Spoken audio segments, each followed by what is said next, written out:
What's going on, guys? Big Bass Tony here with another episode of Venture Tube.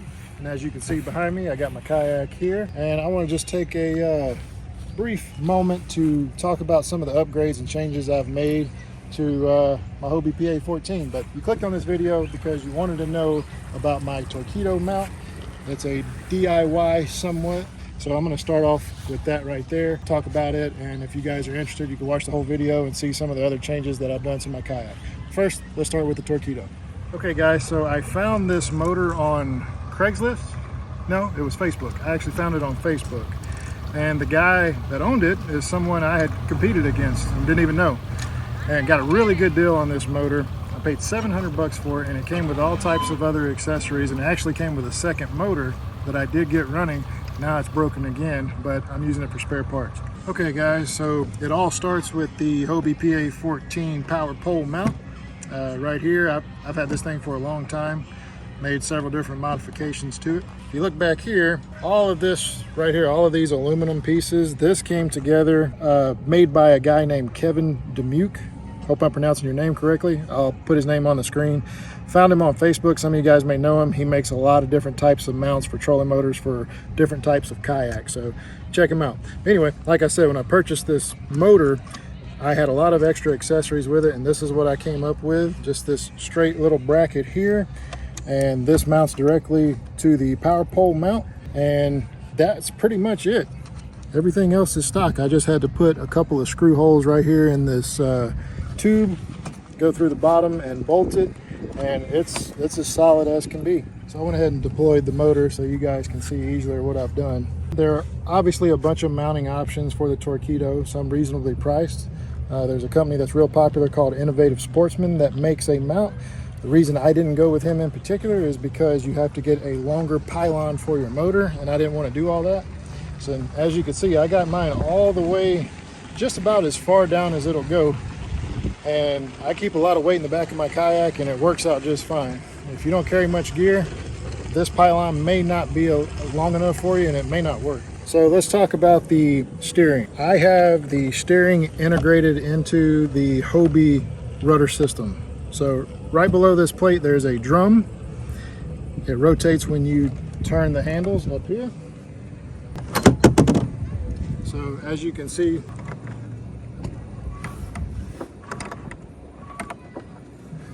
the motor itself and the rudder turn in unison with each other. And that was very easy to do. You can see where I took a Dremel tool, I just kind of cut this out. Probably didn't have to go that big, but I ran some line to that cam down below this plate, like I said earlier. And when it turns the motor and it turns the rudder at the same time.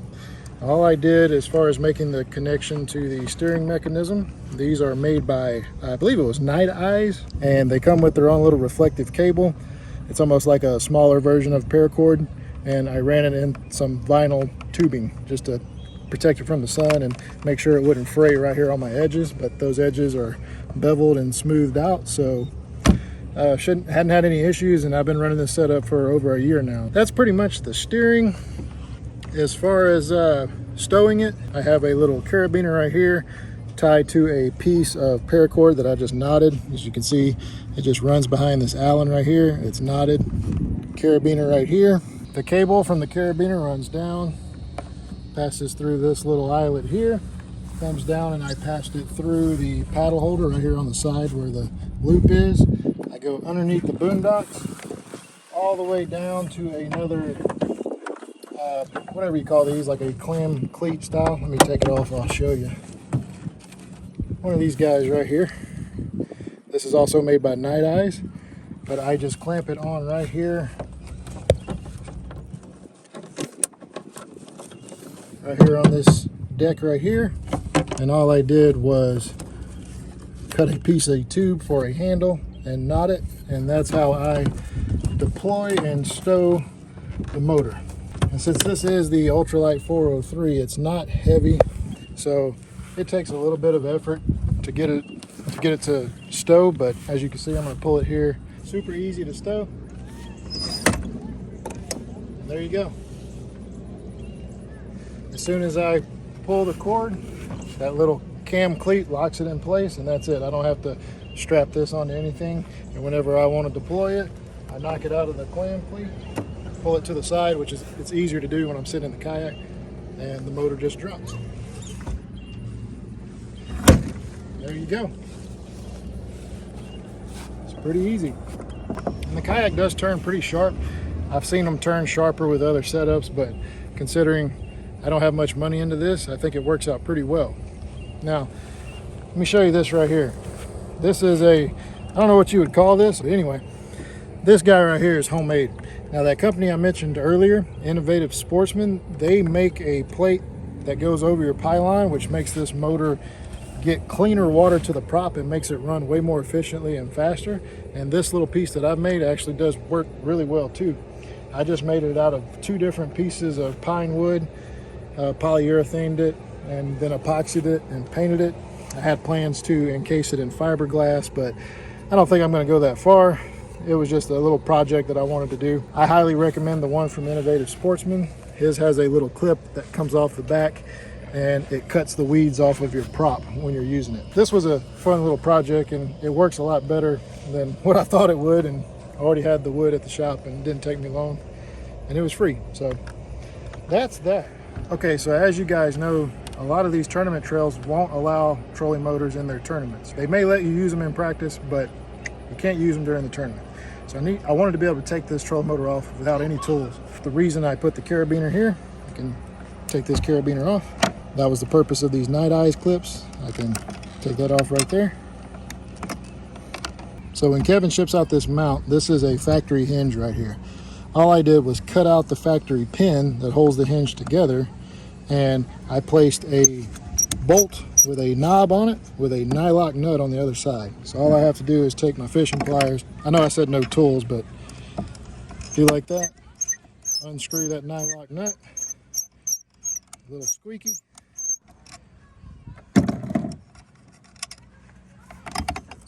Rotate this, pull the pin out, and the motor is off. All this stays in place. And now that I've done this, I could add a little grease to this. But I've had no issues with this setup whatsoever. Put the nut back on, take my pliers, place it back on, just till I get past the nylon part, just so I know it's not gonna unscrew itself. And there you go. That's back on. Get the motor straight. Clip these back on.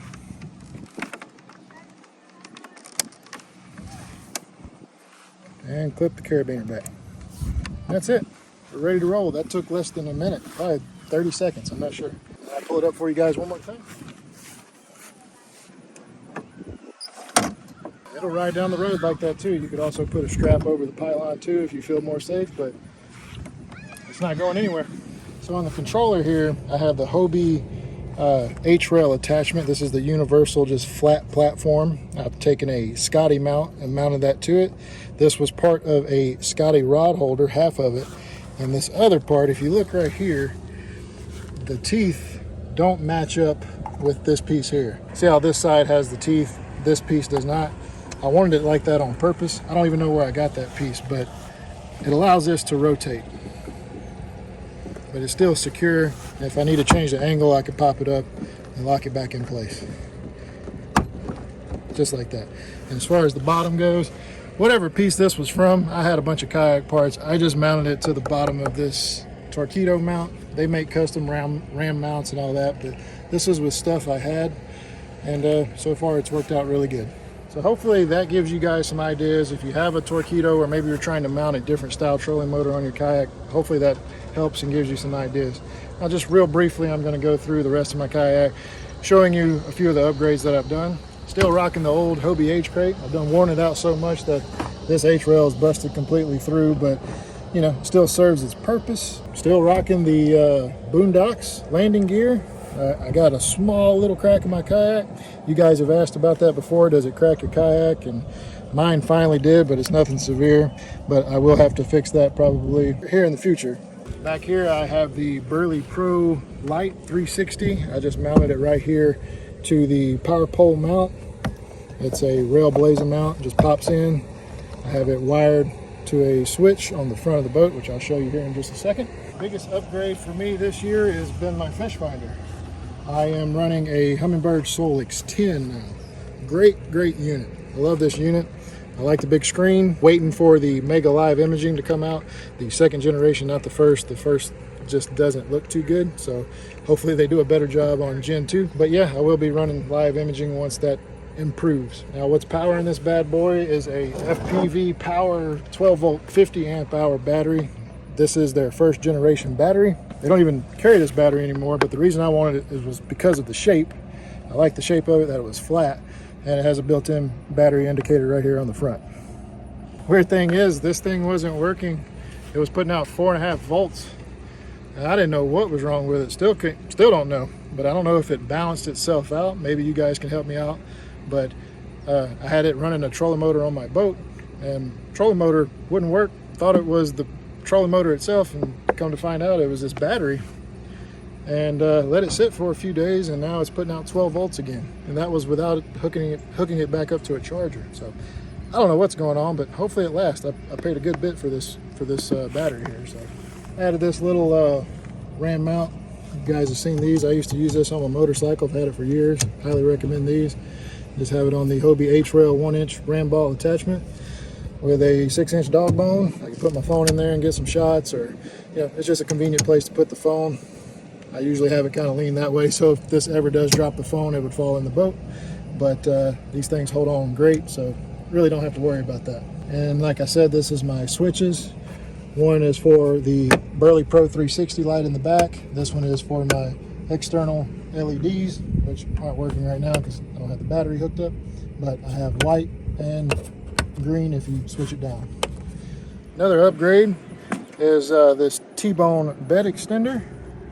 I like this bed extender so much better than my older one. It's a lot less weight, and obviously it's curved, so you're not scraping when you go up an incline.